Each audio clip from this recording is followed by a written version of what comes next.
Before I begin with this video, I just wanted to state that all these summaries and spoilers of Somnostus and etc. are going to all be explained in this chapter. This is due to the fact that the author of this story is not coming back to the story to continue writing the story.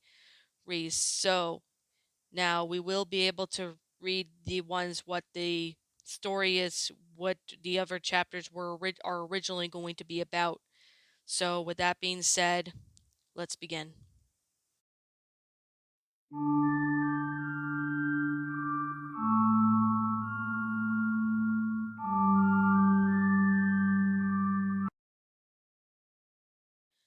In chapter 7, Octavia would enter the other world from her vision of her school, where she would be tormented by monsters and represent the bullies that she faced while in Ponyville. Originally, namely Octavia, was going to be chased from by the masked stallion that appeared in the previous stories, and the monsters were going to hurl themselves over and try to stop him, but he would just simply kill them easily. Octavia would find herself trapped in this same boss arena where she had faced the Slender Pony, and Octavia would engage in a battle with him. She would rush around the room, avoiding being crushed and stabbed by the tongue, and would eventually find a rusted pipe of herself. She wouldn't be able to pierce the thick neck metal around his legs until the masked stallion would pin Octavia to the wall with his head. In desperate final struggle, she would slam the pipe again and again against the metal mask, causing the mask to start shattering and breaking. With the one final slam of the pipe, it would break open the mask, revealing who the monster had always been, Slender Pony, but wrapped in a metal barbed wire. The realization would not only be in shock for Octavia, but this mental presence would ravish in her mind. She would scream out in pain, holding her head, and it would split open from merely being the presence of the creature, before she fell over dead at the end of the chapter. Chapter 8. Octavia will wake up once more from the PT-styled room, vomiting all over, being forced to resurrect once again. She would feel truly broken mare at this point, ranting about the world what it wanted from her. This constant resurrecting is a reflection to her to live, to go on no matter how awful things get in her life, because Octavia has felt the same way. She died many times over in her life already, only to start again and try to do better next time. This room is a reflection of her true self, tapping herself, and it's only here to start again with each life. To have more imaginary in the room, haven't decayed more, likely with another one of her dead bodies, maybe even have it speak up a bit like it did. Cockroaches would become more common, sort of thing. Octavia would repeat her mantra again, the one that had been cooping up her repeatedly, telling herself that everything would be okay, and that she would be okay. Every time she started a new life, it is what she could tell herself: she's alive, and she'll be okay, she just has to move forward. Octavia would eventually leave her room again and find herself in the strip club where Pinky works again. Only this time, everything has fallen into the other world, and likely would have been a short puzzle sequence to get through the break room, where Octavia would have found Pinky trapped in the cage. Pinka, or Pinky, would be acting very different from Pinky at this point, and she would be scared from the other world, but not in the way to accept it. That's the way she's been putting a hard smile on everyone's faces. The world that way is now not different from the real world about them. It's just stopping it to hiding it till now. The next part would be more likely going around solving the sort of puzzles that Octavia had to open Pinka's cage, possibly having the liquor roaming around the area as well. Puzzles would be reflective of Octavia's own time as a worker and would require her to do similar things that she had done back then, keeping with the theme of the majority of the puzzles of the story. Once Pinka is free, Octavia will try to get them to safety, only for the masked mare to break through, tossing a dead body of a liquor in intimidation. The girls would flee from the masked mare, desperately trying to escape as she chased them down, seemingly longer to be more narrow hallways. However, since the scene wanted to be the next end, the same way Octavia would possibly be shoved out of harm's way and Pinka would fall into a pit of darkness in a locked room while she is killed by the masked mayor. Octavia would awaken again later on. Chapter 9. Octavia would awaken, possibly to the final version of the PT room, if she died, or maybe she even woke up from falling into the pit, or was trapped in the last room. It'd be the last round of symbolism, with Octavia being sick in that place, and finally wanting to leave it behind, indicating it's time for her to finally accept her fate and move on with her life. It would exit out of the dark forest that surrounded her childhood home, leading down a trail path that would lead to the cabin in the woods that the cult had once called home. Inside, everything would be worn down, dusty, covered in cobwebs, like clearly no one had even been there for a long time. Octavia would have a faint of recollections of this place, even so realizing that she hoped never to remember this place. Octavia would have her own unique way of viewing the memories of her past that played out. She would speak up, recount of countless stories, starting up with the couch, covering it in her face and recounting how she found this cabin while exploring the woods once. She would then hear the door open, turn around and see the young filly of herself walk in, and then the colt would walk in and greet her. Several scenes around the first house would play out, filling the audience as to what happened in the back of her younger days. As it turns out, Octavia knew about the cult in the forest and she had befriended the man. However, she had grown to the hate parties because of her sister and actually wanted to get away from them. The cult is surprisingly understanding and he lets her spend time in there. The two of them bonded without partying.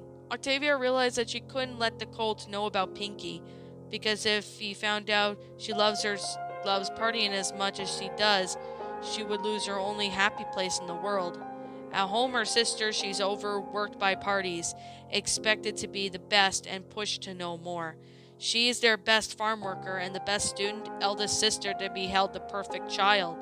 The example to the others she hated, and she resented Pinky from being able to get away with being so carefree and happy, as if she could solve all the problems in her life with just a smile. However, one day Octavia will find out that the cult's parties entail she went into the cabin and didn't see him, but she heard a sound coming from the basement. When she opened the door and saw him fishing up a party with a younger pony, she didn't even know how to react. A part of her broke that moment and she realized this was some cult-fought party and she thought that she could get rid of one of the biggest problems in life by introducing him to her party-loving sister. The memories would fade for the time as Octavia realized just how much of a monster to herself as she was. It wasn't just the cult, but she had been a part of the problem as well.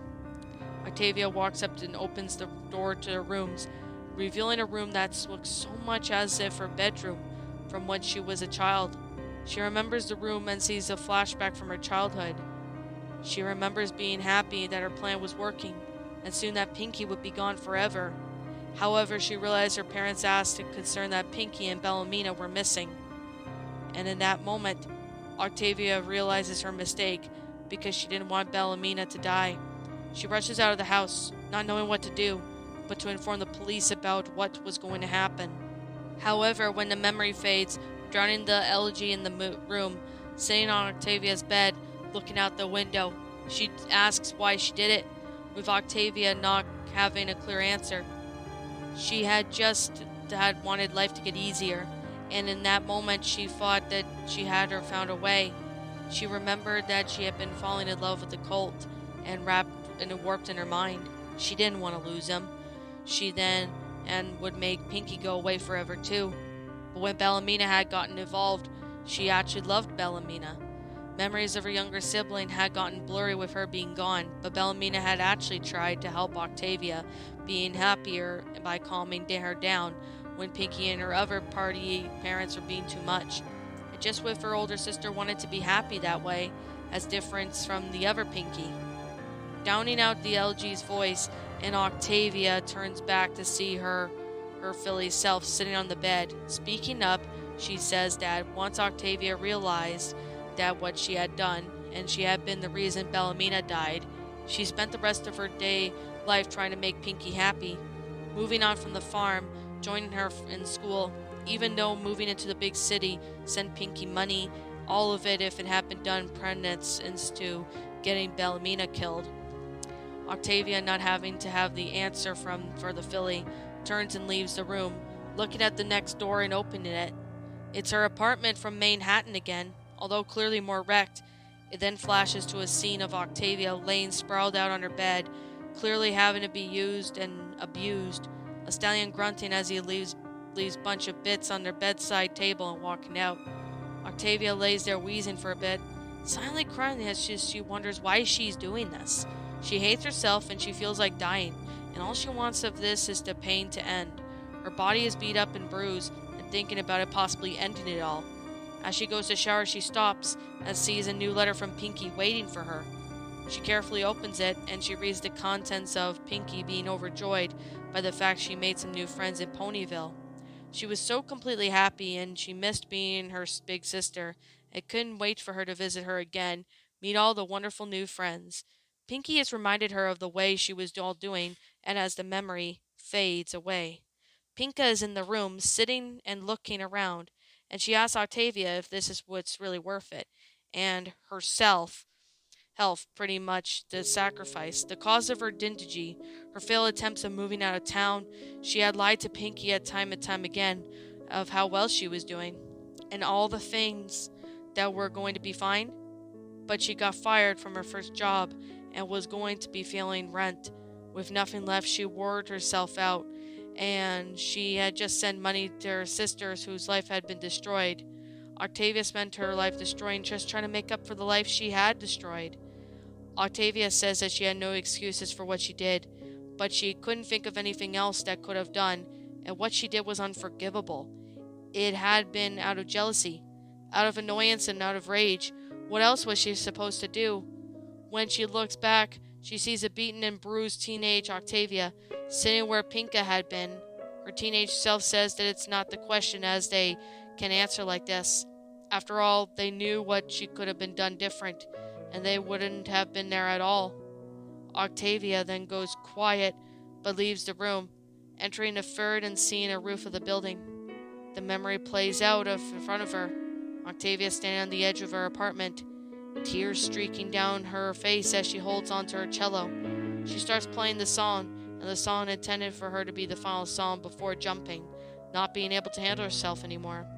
However, when the song finishes, she is surrounded to surprise to hear her clapping, realizing that she has audience. She looks down and sees all the members from her future band clapping and saying they loved her music. They sat and they even would really like to hear another song if they'd be willing to play again. Octavia was a little reluctant, but as it plays, and slowly but surely, not wanting to jump anymore, but rather just play music for her audience. The memory fades as Octavia remembers was the first time she truly remembered her life. Turning around, and she found musicians who enjoyed her music, something that she thought that no one would hear. She had just failed so many musical auditions in Manhattan, she thought her dreams were dead, and that they gave her a chance. And finally, she could just start her own life. With the memory faded, she starts to feel like there's possibly a glimmer of hope in the future. She enters the next room, and it is actually a happy memory. Her bandmates together, playing, laughing, singing, enjoying life together. She remembers when she was finally able to make enough money to stop wearing herself out, and she had the opportunity to get further in life. Her sister was happy, and finally when she was happy with her own life too, this guilt had been eating her up for many years and was starting to feel like it was fading. As the memories fade, Octavia realizes that what she needed to do. She heads down the final hallway, pushes the door open, exiting out of the open arena, surrounded by an abyss. The hallway before her collapsing, and standing up is the masked mare and masked stallion. The masked stallion leans down, lovingly rubs up against the masked mare, in a loving gesture as the masked mare pets his neck with her hoof. Then the masked mare takes her psyche and decapitates the masked stallion, standing over his body as Octavia watches all in bewilderment, before the masked mare turns around to look at Octavia. She reaches up for her mask, undoing the straps near the back of it, finally letting the mask drop to reveal it was Octavia underneath it. Evil Octavia says that this was what she wanted to be: destroyer of lives, destroyed Pinky's life, Bellamina's life, the cult's life, and finally her own. Octavia admits that she's right, but the reason why these lives have been ruined is she's been running away from the fact for too long. But it's time for her to stop. She's going to put an end to it all, and this could be the last time she'll destroy someone's life again. The two of them fight, evil Octavia having to have some banter, and finally having the upper hand, giving her the armor and strength. But eventually Octavia would manage to rush her and get her evil Octavia pinned to the ground. The arena had been slowly crumbling away from the entire time they've been fighting. Evil Octavia says that being rid of her won't do the things Octavia has done, and that is killing her. The only killing herself. Octavia already knows this and plunges a knife down Evil Octavia's heart. Evil Octavia dies as the world crumbles from underneath them. Octavia is finally ready to let the darkness swallow her whole, thinking that it's the only way she has to do left, atone for everything. Octavia starts to fall, but is surprised when she's caught. She looks up in shock to find Pinky hanging out for a shining white door. Holding for her sister, Pinky begs Octavia not to fall. Octavia cries back as she doesn't have a choice. She ruined everything, and the only thing left to do is to accept what's coming. Pinky explains that this isn't the way to apologize, to fix things. Octavia never intended to destroy her own life. She just needed to talk with her. Octavia is scared, but Pinky reassures her that everything will be okay. Swallowing her fears, Octavia accepts Pinky's help and is pulled out from the darkness and through the door of light, ending the true one. Octavia wakes up on the train car to Ponyville, finding Magus V, Darkguard, sitting across from her. He asks her if she needed restful sleep, but Octavia doesn't remember falling asleep. He says that she'd been having a short conversation about nightmares, and he knew a spell that might help her get her some sleep. She thinks that it's a little odd, but it's ultimately thanks to the man for his help. The train eventually comes to a stop, and he waves her goodbye as Octavia steps off the train. Octavia hadn't informed her sister that she was coming, so she headed straight to the Sugar Cube corner to find Pinky. Pinky is elated to see her sister and wants to do something much catching up. But Octavia says that they needed to talk first, and although Pinky's confused, but she understands. Octavia confessed everything to Pinky, of how she met the cult, and how she was bad, and how upset she was for trying to hand her over to him, and everything that just happened to her in Manhattan, trying to get her repent for what she did. Octavia says that she wouldn't be surprised if Pinky never wanted to see her again, and that she was sorry that she hid this from her for too long. Pinky was quiet for a moment before wrapping her sister in a hug and saying that it's okay. She didn't realize how hard her sister had it, or how awful it had been since it was a child. And now that the air was cleared, and between them, they could finally go back to being real sisters now. Octavia would like that. The two of them cried together, finally being able to overcome their horrible pasts together, and finally becoming a true family again. The two of them plan to spend the rest of their day, and that is to make up for Bellamina somehow, as well as someday.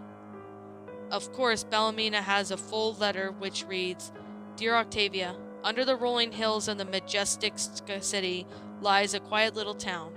A town where dreams can come true and ponies can live a happy, peaceful life. The farm is so quite lonely here sometimes. Let's go somewhere else and just go away for a bit. So I'll be waiting for you there, in that silent town of Ponyville. It is really a lovely place, although I've only been there once before. Dad took me there on a business trip, and I fell in love right away. I've had a dream about going back there since then, maybe even living there someday. That's why I organized this whole trip. What a better place to celebrate your birthday, sis? I know what you're probably thinking too, that Pinky helped me out with this party. Well, I know you've already been feeling. That is what you've been having fun at Pinky's parties lately. But put on a big smile and stick through it. But I can see what Pinky can't. You're getting tired of them. You want to be a good sister, but Pinky is so energetic that she stresses you out. So that's why I did all this planning on my own, sis. Just for you. I know Pinky will be sad that she'll be missing out on the celebration. But for your birthday, I wanted it to be about you, and for you to have fun. A small, quiet town where you can relax and do whatever you want to do. I'm sure Pinky will throw another party for you when you get back from this trip. This is all about you. I left this letter with Mom and Dad for you to give to you soon. They gave me their blessing, so now I just have to set up for it. I'm going to head out there first and make sure everything's ready, and then they'll give you this letter. More than anything, Octavia, I just want you to know you're a wonderful sister. Never forget that. I'll see you soon. Love, Bellamina.